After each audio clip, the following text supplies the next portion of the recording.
आइए आज हम लोग गुरुत्व के अधीन होने वाली गति का अध्ययन करते हैं। गुरुत्व के अधीन जो गति होती है वो ऋजु रेखीय गति होती है और पृथ्वी की गुरुत्वाकर्षण शक्ति के कारण होती है। पृथ्वी में स्वभाव होता है कि वो सभी वस्तुओं को अपने केंद्र की ओर खींचती है। अगर स्मॉल m द्रव्यमान की कोई वस्तु पृथ्वी से तल से कुछ ऊंचाई पर स्थित हो तो उस पर नीचे की ओर गुरुत्वाकर्षण बल या गुरुत्व बल F बराबर mg काम करता है, जहां F बराबर mg में स्मॉल g पृथ्वी का गुरुत्वीय त्वरण होता है। नीचे की ओर जो गतियां होती हैं वो पृथ्वी के गुरुत्व बल की दिशा में होने वाली गति होती है, इसलिए गति के वेग में सतत वृद्धि होती है। जबकि ऊपर की ओर जो गति होती है वो गुरुत्व बल के विपरीत दिशा में होने वाली गति होती है, इसलिए यही गुरुत्व बल विरोधी बल की तरह काम करता है और वस्तु के गति का जो वेग होता है उसमें सतत कमी करता है। यानी पृथ्वी के केंद्र की ओर ऊपर से नीचे की ओर गिरती हुई वस्तु की गति त्वरित गति होती है और नीचे से ऊपर की ओर जाती हुई वस्तु की गति अवमंदित गति होती है। चूंकि गुरुत्व के अधीन होने वाली गति ऋजु रेखीय गति होती है, इसलिए ऋजु रेखीय गति के तीनों समीकरण गुरुत्व के अधीन होने वाली गति में प्रभावी होते हैं। फर्क सिर्फ इतना होता है कि दूरी के स्थान पर हम h हाइट लेते हैं, रेखीय त्वरण स्मॉल a के स्थान पर गुरुत्वीय त्वरण स्मॉल g लेते हैं। प्रारंभिक वेग और अंतिम वेग और समय इनके लिए वही सिंबल इस्तेमाल किए जाते हैं जो ऋजु रेखीय गति के लिए किए जाते हैं। इस तरह से अगर हम देखें तो गुरुत्व के जो अधीन गति होती है उसके दो भाग हो जाते हैं, ऊपर से नीचे गिरती हुई वस्तु की गति और नीचे से ऊपर जाती हुई वस्तु की गति। ऊपर से नीचे की ओर गिरती हुई वस्तु के लिए अगर हम समीकरण लिखें, ऊपर से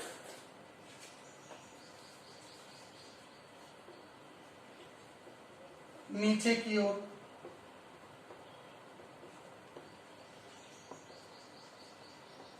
गति अगर हो रही है तो गति का पहला समीकरण b बराबर u प्लस at होता है, उसकी जगह पर हो जाएगा gt।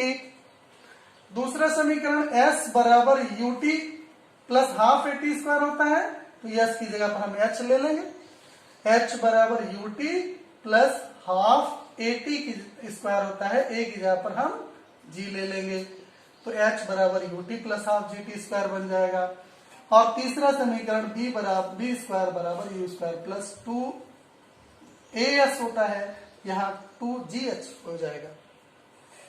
ठीक है, यही गति यहाँ पर क्या किया गया, ऊपर से नीचे की ओर जो गति हो रही है इसमें g को क्या लिया गया है, पॉजिटिव लिया गया है, पॉजिटिव लिया गया है। यानी ये जो त्वरण होता है वो त्वरक होता है, वेग को बढ़ाता है।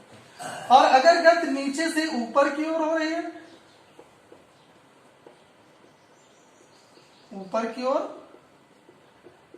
तो नीचे से ऊपर की ओर होने के कारण जो गति होती है वो अवमंदित गति होती है, इसलिए g का जो साइन लिया जाएगा वो नेगेटिव लिया जाएगा और ये अवमंदक का काम करेगा। क्या करेगा, अवमंदक का काम करेगा।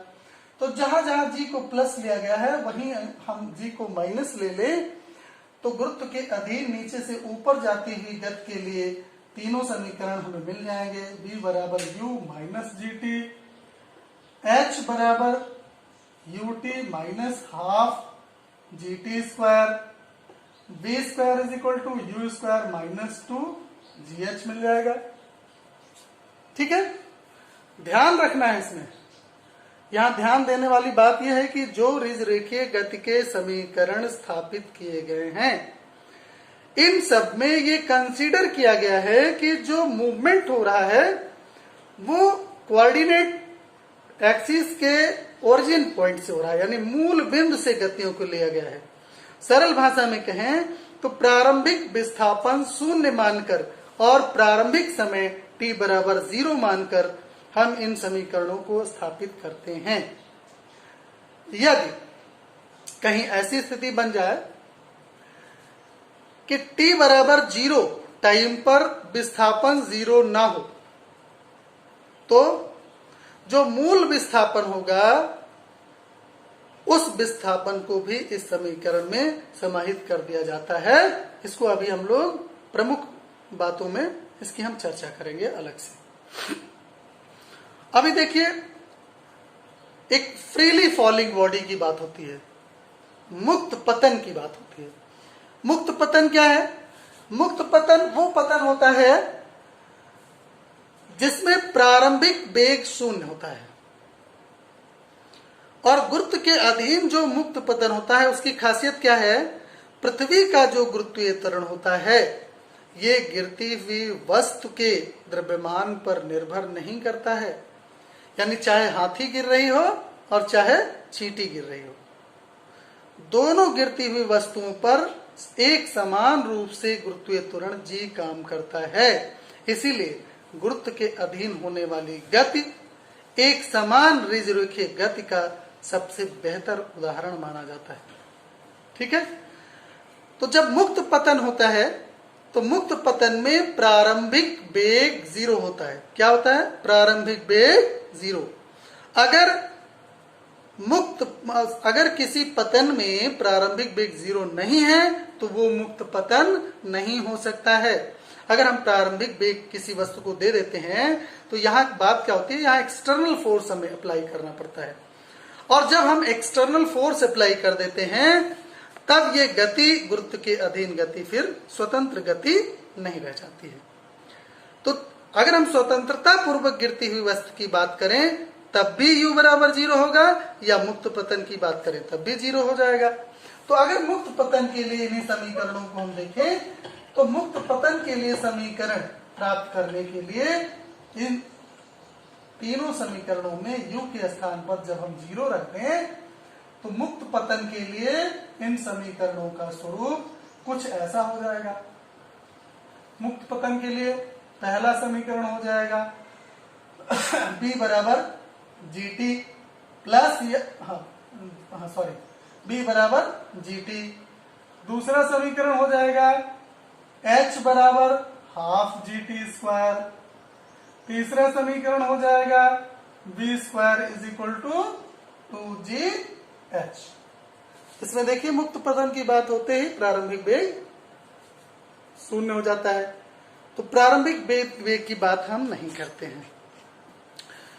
अब अगर हम कुछ विशेष बिंदुओं की बात करें, रिमार्केबल फैक्ट्स की बात करें कि ऐसी कौन सी बातें हैं जिन्हें ध्यान में रखा जाना चाहिए, जो हमें याद रखना चाहिए ऋजरेखीय गतियों के लिए। देखिए, सबसे पहली बात, ऋजरेखीय गति में जो सबसे पहली बात है वो ये है कि ऋजरेखीय गति अगर अनुत्क्रमणीय है, यहां एक नया शब्द आ गया, अनुत्क्रमणीय और उत्क्रमणीय, मतलब रिवर्सिबल और इरिवर्सिबल। अगर गति इरिवर्सिबल है, यानी वस्तु जिस पथ से होकर जा रही है उस पथ से लौट नहीं रही है, तो ऐसी स्थिति में ऋजरेखीय गति में दूरी और विस्थापन के मान समान होते हैं। दूरी और विस्थापन के मान समान होते हैं। कब समान होते हैं? जब ऋजरेखीय गति का जो पथ है वो इरिवर्सिबल है, अनुत्क्रमणीय है। लेकिन अगर ऋजरेखीय गति करती हुई वस्तु का जो पथ है वो उत्क्रमणीय है, रिवर्सिबल है, जैसे किसी वस्तु को जमीन से हमने ऊपर की ओर उछाला तो वस्तु ऊपर की ओर जाती है, जैसे जैसे वो ऊपर उठती है वैसे वैसे उसका वेग घटता जाता है, और एक स्थिति ऐसी आती है कि वो हाईएस्ट पॉइंट पर पहुंचकर रुक जाती है, और रुकने के बाद क्या होता है, वो पुनः उसी पथ पर वापस लौट आती है। तो ये जो गुरुत्व के अधीन गति है ये रिवर्सिबल हो सकती है, और जब रिवर्सिबल मोशन होगा, उत्क्रमणीय गति होगी, तो ऐसी दशा में ध्यान दीजिएगा दूरी और विस्थापन दोनों अलग अलग होते हैं। क्या अलग अलग होते हैं? दूरी और विस्थापन कब अलग अलग होते हैं? जब ऋजुरेखीय गति का पथ उत्क्रमणीय है, यानी रिवर्सिबल मोशन हो रहा है। और जब इरिवर्सिबल मोशन हो रहा है तब दूरी और विस्थापन दोनों समान होते हैं। अगली बात देखिए, जो ऋजुरेखीय गतियां होती हैं इनके 3 समीकरण हमने स्थापित कर लिए हैं। सामान्य से समीकरण b बराबर u plus A T, s बराबर U T plus half A T square, B square is equal to U square plus 2as। इसी का परिवर्तित स्वरूप ही है गुरुत्व के अधीन बनने वाला समीकरण b बराबर u plus G T, h बराबर U T plus half G T square, v square is equal to U square plus 2gh। मूल इसका ऋजुरेखीय गति का ही समीकरण होता है। तो इसमें जब हम विस्थापन की बात करते हैं तो विस्थापन क्या होता है? धनात्मक भी हो सकता है और ऋणात्मक भी हो सकता है। त्वरण क्या है? ऋणात्मक हो सकता है और धनात्मक हो सकता है। वेग कैसा है? वेग भी ऋणात्मक हो सकता है और धनात्मक हो सकता है। इसलिए जब हम कोई गणना करने चले तो विस्थापन धनात्मक है तो हम धनात्मक वैल्यू लें, ऋणात्मक है तो ऋणात्मक वैल्यू लें। यानी इसमें जो प्रयुक्त प्रतीक हैं किसी भी गणना के समय उनके चिन्हों का ध्यान रखते हुए उसको शामिल किया जाना आवश्यक है। अब अगली बात हमने पहले बताई थी कि अगर t बराबर 0 यानी इनिशियल टाइम 0 है और उस समय ऑब्जेक्ट ओरिजिन पॉइंट से अपनी जर्नी स्टार्ट करता है, यानी मूल विस्थापन, प्रारंभिक जो विस्थापन हम कह सकते हैं उसे, वो 0 है, तब तो ये समीकरण अपने मूल स्वरूप में होते हैं। लेकिन यदि प्रारंभिक विस्थापन 0 नहीं है तो क्या होगा? यानी यदि t बराबर 0 जब हमने ऑब्जर्वेशन स्टार्ट किया उस समय s ये जो विस्थापन है, ये इसको हम विस्थापन कहते हैं, s 0 है। तो इन समीकरणों में जहां यस है तो यस के स्थान पर हमें क्या लेना चाहिए? s माइनस s0, ये विस्थापन होगा। जैसे प्रारंभिक, इसको ऐसे समझिए कि ये ओरिजिन है 0 0, ये x एक्सिस और ये y एक्सिस है।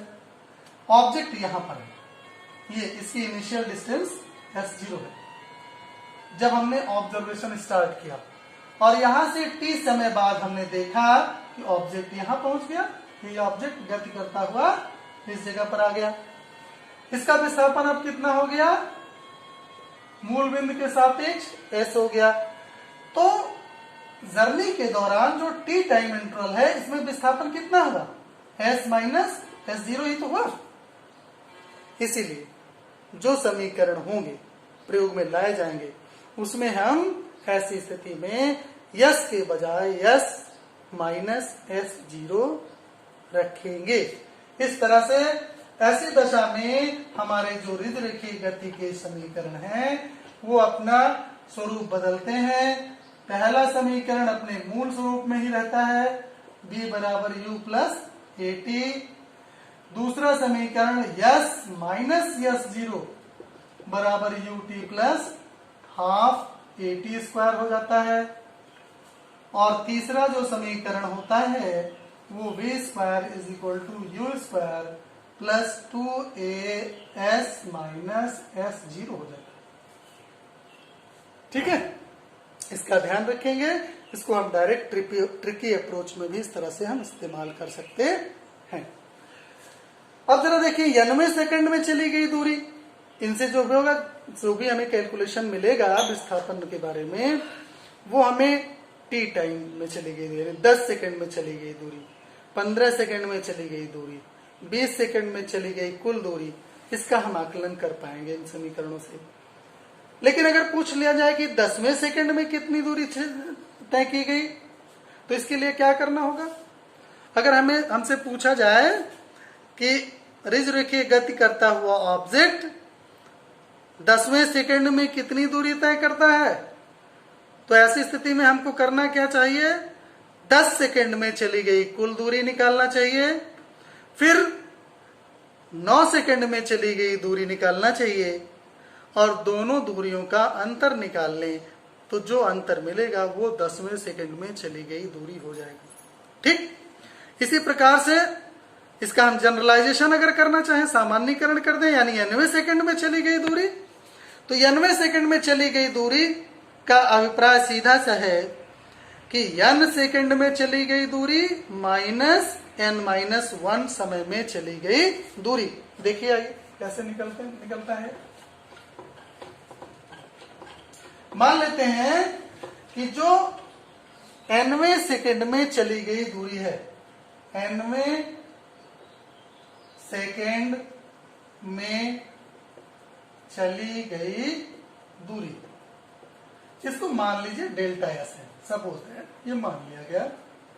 तो डेल्टा एस बराबर क्या होगा? डेल्टा एस बराबर होगा एस एन, यानी n समय में चली गई दूरी माइनस n-1 समय में चली गई दूरी। ठीक, बहुत सिंपल सा है। टाइम जहां पर है वहां हम क्या रखेंगे? 90वें सेकंड में चली गई दूरी निकालने के लिए टाइम के स्थान पर n रखा जाएगा, और n-1वें सेकंड में चली गई दूरी का आकलन करने के लिए टाइम के स्थान पर n-1 रख दिया जाएगा। तो इस तरह से देखिए यहां क्या हो जाएगा, s बराबर ut प्लस हाफ at² वाला फार्मूला लगाए हैं, तो ut यानी un प्लस हाफ at² यानी n²। ठीक, ये हो गया Sn। फिर n-1 के लिए ut होता है यहां n-1 plus half a n-1 का होल स्क्वायर। ब्रैकेट खोल दें, यहां हो गया un plus half a n² minus, यहां देखो पहले हम ब्रैकेट को खोलते हैं, तो यहां से un minus u plus half, ये n-1 होल स्क्वायर है, इसको खोलेंगे तो n² पहले मिलेगा प्लस 1 प्लस 2n, तो पहले n² से इसका गुणा करें तो n² हाफ a n² हो गया, प्लस ये प्लस 1 मिलेगा स्क्वायर खोलने पर, इसलिए प्लस हाफ a, फिर माइनस 2n मिलेगा, minus a into 2n upon 2। ठीक, ब्रैकेट खोल दें तो ऋण चिन्ह बाहर है, ऋण चिन्ह से गुणा हो जाएगा, तो un plus half an² minus un plus u, minus चिन्ह बदल जाएंगे ब्रैकेट के अंदर जितने हैं, माइनस से गुणा होने पर minus half an² minus half a plus half 2an। ठीक, कुछ कैंसिल हो सकता है, un से un कैंसिल हो जाएगा, हाफ an² से माइनस हाफ an² कैंसिल हो गया, जो बच रहा है उसको कलेक्ट करें, u बचता है, माइनस हाफ a बचता है, प्लस हाफ, यहां देखो 2an बचता है। इन दोनों से हाफ को कॉमन ले लें, हाफ a को कॉमन ले लें, तो ये मिल जाएगा, जरा देखो प्लस हम यहां बन लेंगे, प्लस हाफ आगे ले लेते हैं, a को हम पीछे कर देते हैं, यहां कितना मिलेगा, 2 बचेगा और n बचेगा 2n, यहां क्या बचेगा, यहां -1 बचेगा। तो एक जनरल इक्वेशन बन जाता है हमारे लिए ये। ये 91 सेकंड में चली गई दूरी का व्यंजक है। कब? रेखीय गति जब हो रही हो, और वो गति कैसी हो? एक समान त्वरण की गति हो। ठीक है, इस तरह से इस फार्मूले की सहायता से हम डायरेक्ट ट्रिपटिक अप्रोच से किसी भी प्रॉब्लम को बड़ी ही इजिली सॉल्व कर सकते हैं।